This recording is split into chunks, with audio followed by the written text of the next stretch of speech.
Salutations and felicitations, fine huzzes, incels, chuds, and femoids. Alright, I got the fit on today, the Quality Leering Center hoodie, and my fingers are so iced out, looks like they about to shoot a bitch through her windshield. So, odds are, you were scrolling on Instagram Reels and you saw something you didn't understand. Like you went into the comments and you saw Everyberg, Singlestein, Timeowicz. And you were like, what the fuck does this mean?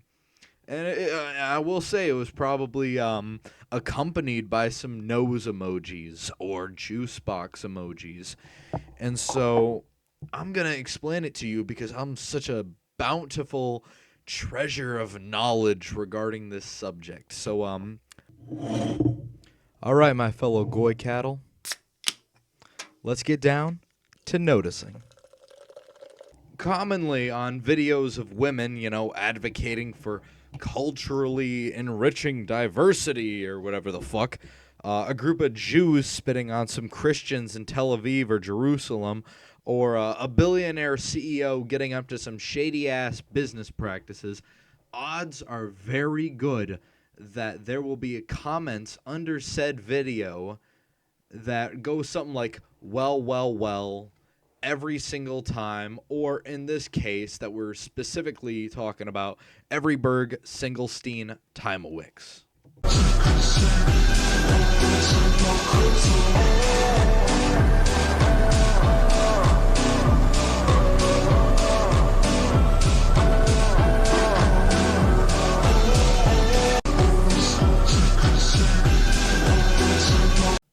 So the concept of this joke is derived from the practice of saying, well, after seeing somebody from a racial group or a group of people from that racial group acting in an extremely, stereotypical way.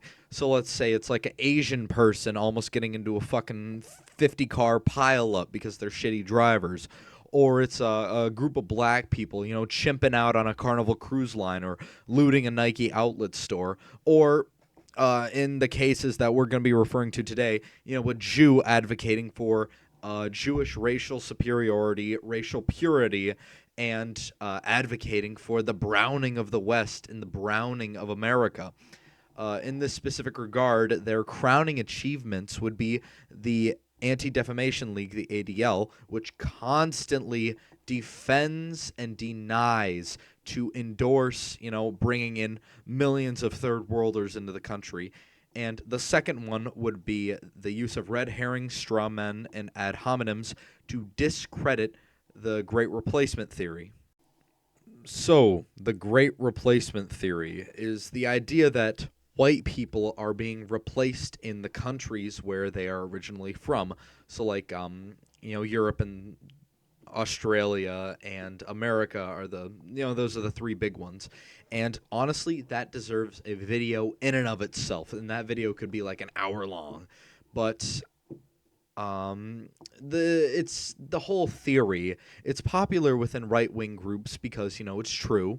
And it's been openly admitted to being true, but it's still commonly smeared and called, false and idiotic and racist and xenophobic.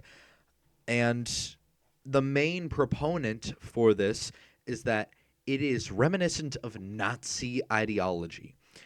You see, this is a very classic ad hominem fallacy where you will attack an argument not based on the fundamental principles of the argument or what the argument is producing, but rather on the defender of the argument or the argument, whoever said the argument. You will attack, the character or the appearance or the personality of the person who drafted the argument rather than attacking the argument itself. And because Jews are so tied in with, the Nazis and World War II, any article written on the Great Replacement Theory is usually written by a very open Jew who, makes it very well known that they are Jewish in the article because it gives them a sense of moral superiority because it's like, I know what I'm talking about. I call these people Nazis because I'm Jewish and like 60 gorgillion of us died in the Holocaust. You know, me mummy, me daddy, and me fucking all of my brothers got turned into lampshades in the Hully. In articles from the BBC, MSNBC, New York Times, Washington Post, and pretty much any other major news agency you can think of, there are frequently articles about mass immigration, diversity, and the Great Replacement theory, the vast majority of these being pro-immigration, pro-diversity, and a disproportionate amount are written by people with last names ending in Berg, Stein, or Witz.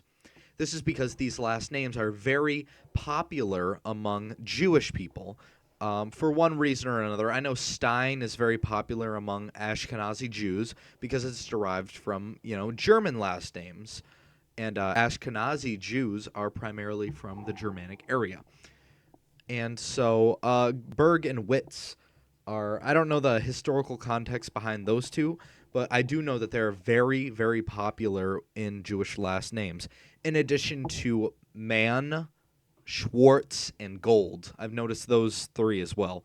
But to fit with the theme, we'll go with Berg, Stein, and Witz.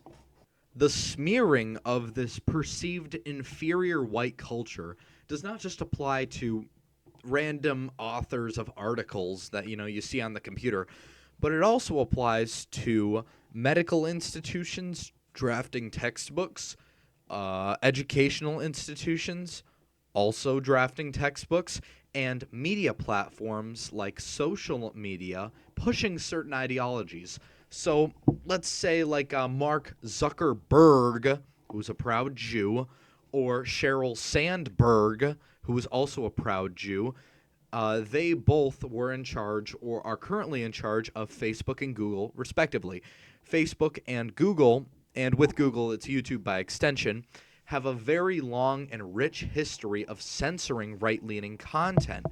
In fact, it was openly admitted by Meta, which is Facebook's parent company, that in 2025 they lightened up restrictions regarding anti-immigration, anti-LGBTQ, and anti-protected class, effectively, because they wanted to compete with Twitter, which, if you don't know, Elon Musk bought Twitter and then renamed it to X because he's a retard, and then honestly, he decensored it all. And so all these other companies, to the distress of the Jews, had to stop censoring right-wing media.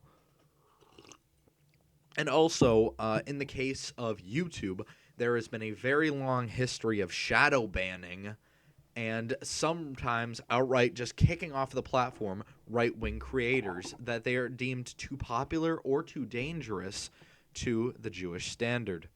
Moving more towards putting proper nouns into my accusations against the media, we can see Berg, Stein, and Wicks, and Mann and Schwartz in news media companies very, very frequently. In fact, it's there so much that they almost have a stranglehold on the media.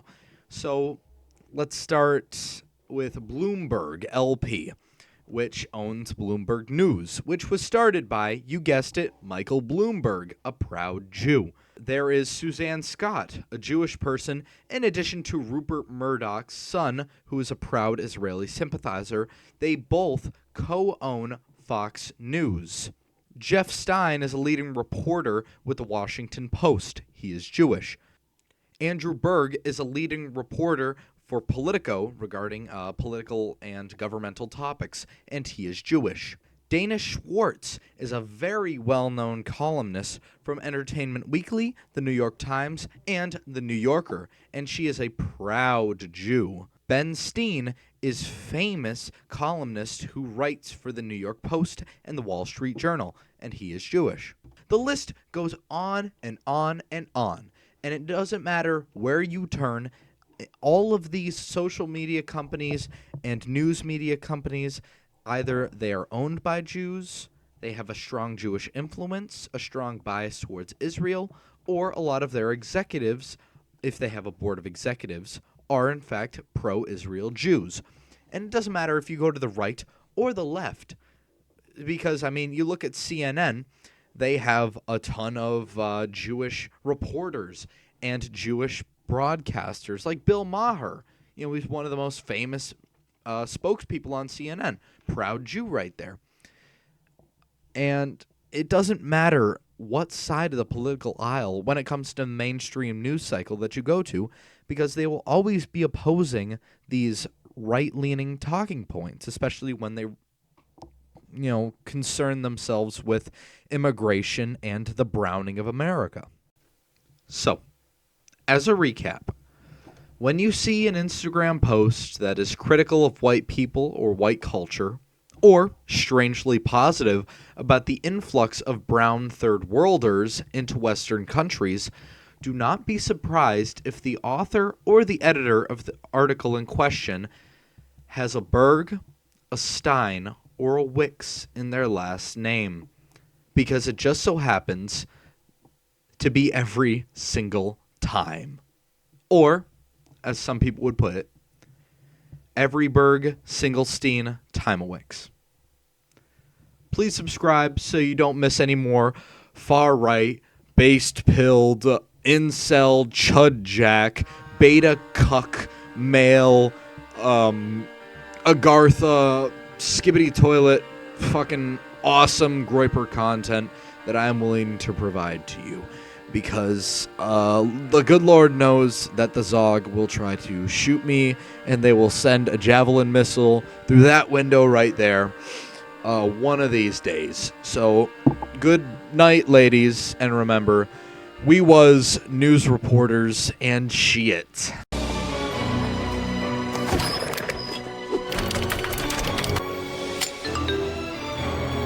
Voilà.